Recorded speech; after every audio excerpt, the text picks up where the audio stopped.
YouTubers, Mike Martin's here, Mike Martin's channel.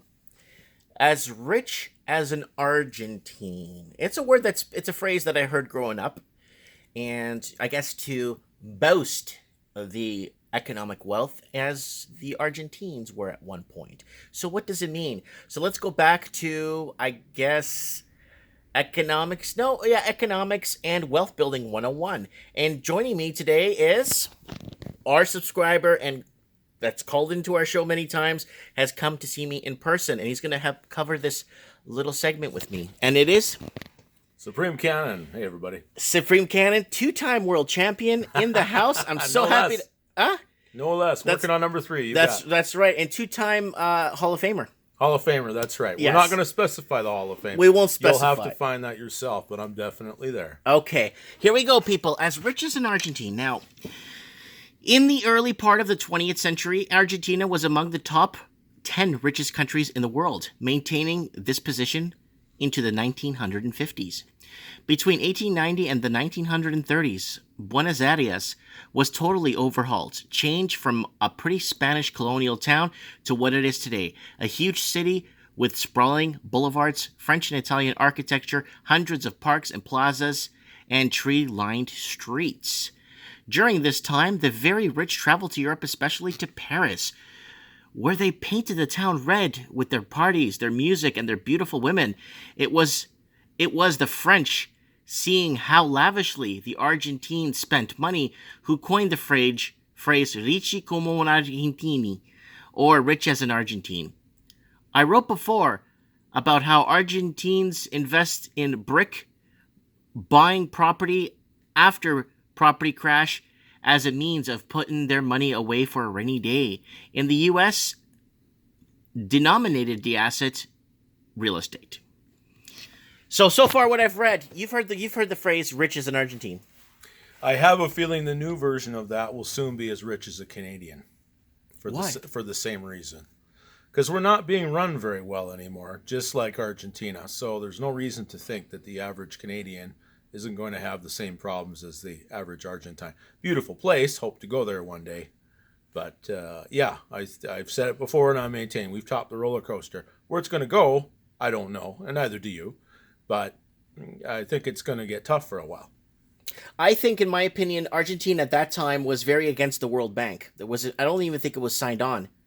I think Argentina wasn't part of that global thing. I think you're right. If anything, it was probably kind of like Switzerland. It was a place where the rich went to hide their wealth and store it. So places like that, or the Cayman Islands, for example, Barbados, or a lot of places where, the rules that everyone else has to live by are suspended there precisely because that's where people are going to store their wealth. The Panama Papers revelation of a couple of years ago also showed the number of people that were stashing wealth in Panama. So, there are places where if you live there, it might be expensive to live there, but you're going to have a lot fewer problems than the average person deals with. And opportunity. And opportunities as well, than you'll deal with in the rest of the Western world, certainly, or the developed world. So here it goes. Well, during 2011, Argentines saved close to $18.5 billion. Wow. Can you believe that? Wow. In one form or another, some funds are literally saved under the mattress. Although it's more common to put your greenbacks away in a bank safety deposit box or illegally ship them out of the country, out to hard currency denominated accounts overseas, $18.5 billion, a record in the last decade at the pace of $1.5 billion a month. Wow, incredible. Yeah, this outflow just about doubled the amount of cash held underground by Argentines, which now totals close to $161 billion, exceeding the total Argentine external debt by about $20 billion or so. Argentines were apparently not daunted by their government's desperate measures to control or eliminate capital flight, paying a hefty premium of about 20%, the difference between the officials' rate and the blue rate, to transfer their funds to a safer terrain. As rich as an Argentine indeed. Now, the Chinese were doing this for up until last year, until the Chinese government put a restriction on the capital flows. Yes, they were.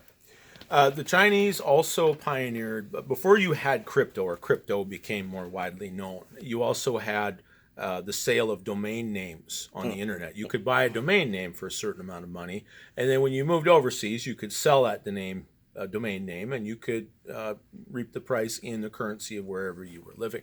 So there were ways, obviously, the well-heeled could store their wealth, stash it away, keep it out of the hands of their government and out of their banking system, because people like to hold what they've earned, and governments don't like them to do that. They want them to spend the money and keep the thing circulate going. It through they want to circulate it. They don't want people accumulating wealth. They don't want families passing on legacies to their children, because it makes it easier for the next generation. That's right. It makes it easier for the next generation, and then you're passing on that money handling ability to them.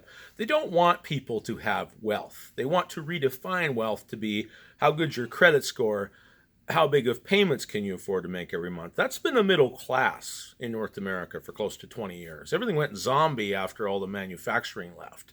And they said, well, it's a new service and financial economy. The rest of the world will do the dirty work, build the stuff, and we'll just handle all their insurance and finance and real estate needs. I see it as the delusional digital age. Completely delusional. Yeah, digital age, and it's all numbers, and we don't fabricate, we don't produce, and it's a bad thing. It's not green. It's not green enough. It's an attempted technocratic takeover, and it's people who see people as economic production units, numbers on a spreadsheet.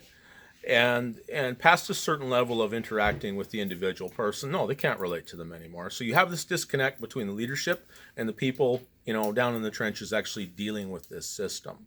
And in absence of a democracy, obviously, then you have a dictatorship. You have populism. People start demanding that their government pay attention to the average person's needs. Really good. Be interesting to see how it plays out. Yeah. So Argentines are building wealth and exporting wealth, as opposed to Canadians. We're not building wealth. I brought this up on my channel. We're no longer building wealth anymore. Mm-hmm. We are just accumulating debts.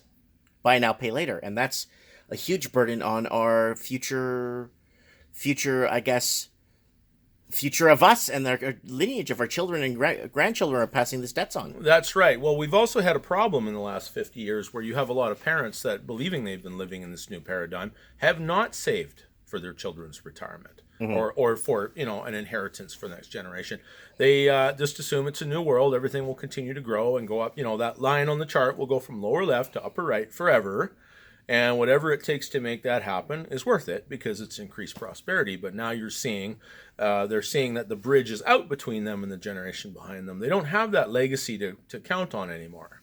Mm-hmm. And they're making too much money collecting interest on all these loans and debts and large. And that's the digital age. That's right. Where instead of manufacturing and producing and working off labor and being paid for labor, they're making it through interest rates and all this crap and people working in finance. Lots of people working in finance. There's more people working in finance institutions than there is construction. Yes, there is. And more people working in the finance and the banking sector than there is people working as a carpenter.